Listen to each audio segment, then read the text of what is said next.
Hi everyone, it's Shari Carroll here with the tutorial on using color pencils. And in this video I'll be showing you how to get some blending, also highlights and lowlights to add a little bit of dimension. My preferred pencils are Prismacolor because they're a little bit creamier, and I've selected 4 different colors to work with for this heart, and some of them I have 3 tones and some I just have 2 tones. Also, I am using a blending pencil.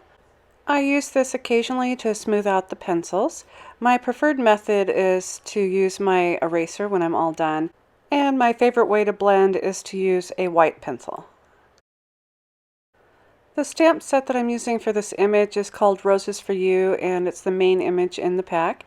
And I've stamped that using the Simon Says stamp Intense Black. It works really well with colored pencil and Copic markers. The paper I'm using is just 80-pound Neenah white cardstock.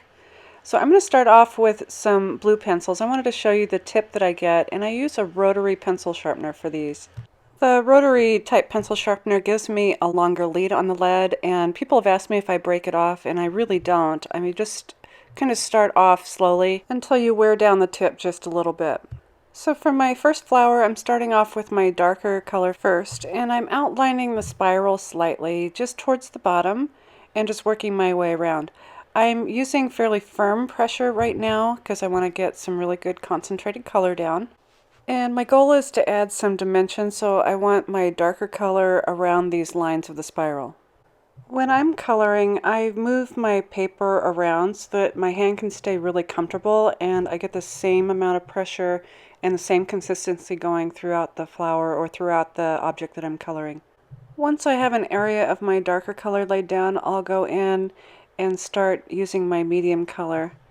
And you can see I'm doing swirls on this, and I'm just kind of pulling the color up and blending those two colors together at the same time.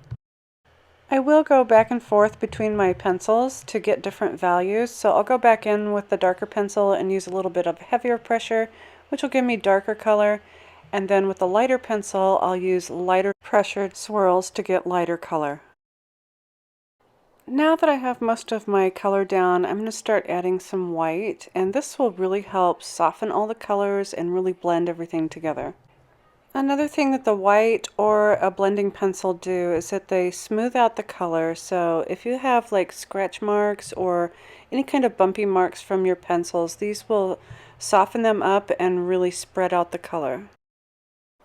For another flower, I'm using 3 colors of pencils. I happen to have 3 that go really well together. So I've laid down all 3 colors, and again I'm going back in with my white pencil to really blend things up and smooth them out. This image is really full of color with the 3 different color flowers, and by adding the green leaves it really kind of balances everything out. So for this one I've chosen 2 colors of green, light and dark, and I'm going to be blending these together with the blending pencil. I didn't want as much white on the little leaves because there's not as much room to work with. So by using the blending pencil, I'm able to really soften my pencil marks and blend my 2 colors. Since the blending pencil is like a pencil but with no color, I do keep this one a little bit less sharpened so it has like a flat edge that I can work with. So I'll be going back and forth between my light and dark colors until I have a really nice blend between the two. So once I'm done coloring, I have really cute flowers that have white centers, and then also the leaves look like they're more dimensional with darker edging.